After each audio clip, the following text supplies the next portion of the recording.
ಕೇಳ್ತೇವೆ. ಯಾವುದೇ ಒಂದು ರಾಜಕೀಯ ಪಕ್ಷ ಒಂದು ವಿಮಾನ ನಿಲ್ದಾಣಕ್ಕೋ, ಒಂದು ಬಸ್ ನಿಲ್ದಾಣಕ್ಕೋ, ಒಂದು ರೈಲ್ವೆ ನಿಲ್ದಾಣಕ್ಕೆ ಹೆಸರಿಟ್ಟರೆ ಸಾಕು. ಸಮುದಾಯದ ಹೆಸರು, ಸಮುದಾಯದಲ್ಲಿ ಹುಟ್ಟಿದ ವ್ಯಕ್ತಿ ಹೆಸರು. ಆ ಸಮುದಾಯಕ್ಕೆ ಪ್ರಾತಿನಿಧ್ಯ ನೀಡಬೇಕಾಗ್ತದೆ. ಅವರು ಯಾವಾಗ ನಿರ್ಲಕ್ಷ್ಯ ಮಾಡ್ತಾರೋ ಆವಾಗ ಸಮುದಾಯಗಳು ಅಂತಾರಾಷ್ಟ್ರೀಯ ವಿಮಾನ ನಿಲ್ದಾಣ ಹೆಸರಿಟ್ಟಿದ್ದಾರೆ. ಕೆಂಪೇಗೌಡರ ಒಂದು ಪ್ರತಿಮೆಯನ್ನು ಅನಾವರಣ ಮಾಡಿದ್ದಾರೆ. ಸಂತೋಷದ ವಿಷಯ. 7% ಇದ್ದಂಥ ಓಟು 23%ಗೆ ಏರ್ತದೆ ಇವೆಲ್ಲ ಮಾಡಿದಾಗ.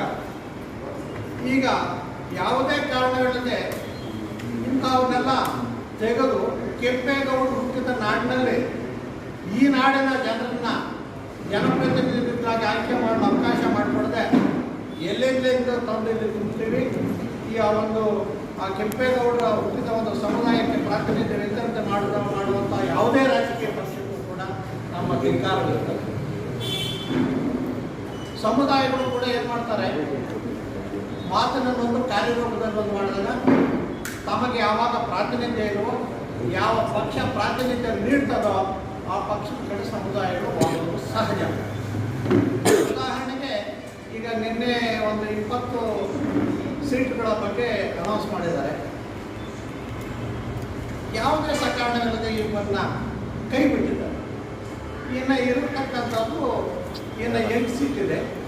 8ರಲ್ಲಿ JDS 3 ಕೊಟ್ಟಿದ್ದಾರೆ, ಇನ್ನು 5 ಅವರು ಇಟ್ಕೊಂಡಿದ್ದಾರೆ. ಆ 5ರಲ್ಲಿ ಯಾರಿಗೆ ಕೊಡ್ತಾರೆ, ಯಾರಿಗೆ ಕೊಡ್ತಿಲ್ಲ. ಇಲ್ಲಿಗೂ ಕೂಡ ಈ ಕೆಂಪೇಗೌಡರ ನಾಡಿಗೂ ಕೂಡ ಇನ್ನೆಲ್ಲ ಬೆಳಗಾವಿ, ಬೀಜಾರು, ಮಂಗಳೂರು, ಕಾರವಾರದಿಂದ ತಂದವರು ಇಲ್ಲ ಇಲ್ಲಿನ ವ್ಯಕ್ತಿಗೂ ಕೊಡ್ತಾರೆ, ಗೊತ್ತಿಲ್ಲ. ನಮ್ಮ ಒಂದು ನೋವೇನು ಅಂತಂದರೆ, ನಾನು ಒಬ್ಬ ರಾಜ್ಯ ವಕೀಲರ ಸಂಘದ ನಿರ್ದೇಶಕನಾಗಿ ನನ್ನ ಸಮುದಾಯಕ್ಕೆ ಅನ್ಯಾಯವಾದಾಗ, ಸಮುದಾಯವನ್ನು ನಿರ್ಲಕ್ಷಿಸಿದಾಗ ಆ ನಿರ್ಲಕ್ಷ್ಯದ ವಿರುದ್ಧ ಕೂಗೆತ್ತುವುದು, ಹೋರಾಡುವುದು ನನ್ನ ಕರ್ತವ್ಯ. ಹಾಗಾಗಿ ನಾನು ಇವತ್ತು ನಮ್ಮ ಸಮುದಾಯದ ಎಲ್ಲ ಮುಖಂಡರುಗಳನ್ನು ಕರ್ಕೊಂಡು ಈ ಒಂದು ಪತ್ರಿಕಾಗೋಷ್ಠಿಯನ್ನು ನಡೆಸ್ತಾ ಇದ್ದೀವಿ. ಎಲ್ಲ ರಾಜಕೀಯ ಪಕ್ಷಗಳಲ್ಲೂ ವಿನಂತಿ, ನಮ್ಮ ಸಮುದಾಯವನ್ನು ನಿರ್ಲಕ್ಷಿಸದ ಯಾವುದೇ ಪಕ್ಷ ಇದೆ, ಆ ಪಕ್ಷವನ್ನು ಸಮುದಾಯ ನಿರ್ಲಕ್ಷಿಸದೆ ಅದರಲ್ಲಿ 2 ಮಾತಿಲ್ಲ ಅಂತ ನನ್ನ ಅಭಿಪ್ರಾಯ. ಈಗ ಹೇಗಿದೆ ಅಂದರೆ, ತಂದೆ ತಾಯಿ ಬದುಕಿದ್ದಾಗ ಊಟ ಕೊಡಲ್ಲ, ಅವ್ರ ಆರೋಗ್ಯ ನೋಡ್ಕೊಳ್ಳಲ್ಲ, ಸತ್ತ ಮೇಲೆ ಒಳ್ಳೆ ಸಮಾಧಿ ಕಟ್ಸ್ಕೊಡೋದು ಗ್ರಾನೈಟ್ ಹಾಕಿ. ಆ ರೀತಿ ಕೆಲವು ರಾಜಕೀಯ ಪಕ್ಷಗಳು ಮತ ಓದೈಕೆಗೋಸ್ಕರ ಹೆಸರುಗಳು ಬಿಟ್ಟು ಪ್ರತಿಮೆಗಳ ಅನಾವರಣ ಮಾಡಿ ವೋಟ್ ಪಡೀಲಿಕ್ಕೆ ಆಗೋದಿಲ್ಲ. ಎಲ್ಲರೂ ಕೂಡ ಬುದ್ಧಿವಂತರಿದ್ದಾರೆ. ಈಗ ಚಿಕ್ಕಬಳ್ಳಾಪುರ ಲೋಕಸಭಾ ಕ್ಷೇತ್ರಕ್ಕೆ ಚಿಕ್ಕಬಳ್ಳಾಪುರದ ಅಭ್ಯರ್ಥಿಗಳಾದರೆ ಸಂತೋಷ, ಅದು ಯಾವುದೇ ಜಾತಿ ಜನಾಂಗಕ್ಕೆ ಸೇರಿದ್ರು ಕೂಡ. ಆದರೆ ನೀವು ಹೊರಗಿನಿಂದ ತರ್ತಿದ್ದೀರಿ, ಇಲ್ಲೆಲ್ಲ ಅಸಮರ್ಥರಲ್ಲ. ಚಿಕ್ಕಬಳ್ಳಾಪುರ ಲೋಕಸಭಾ ಕ್ಷೇತ್ರದಲ್ಲಿರ್ತಕ್ಕಂಥ ವ್ಯಕ್ತಿಗಳು ಅಸಮರ್ಥರ ಪ್ರಶ್ನೆ ಇದಾಗ್ತದೆ.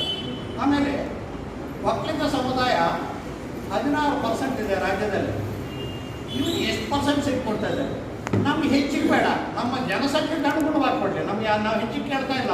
ಇನ್ನೊಬ್ಬ ಒಂದು ಜಾತಿಯ ಪ್ರಾತಿನಿಧ್ಯಕ್ಕೆ ಕಡಿಮೆ ಮಾಡಿರ್ತಾನೆ ಕೇಳ್ತಾ ಇಲ್ಲ, ಅವ್ರಿಗೆ ಅನ್ಯಾಯ ಮಾಡಿದ್ದು ಕೇಳ್ತಾ ಇಲ್ಲ.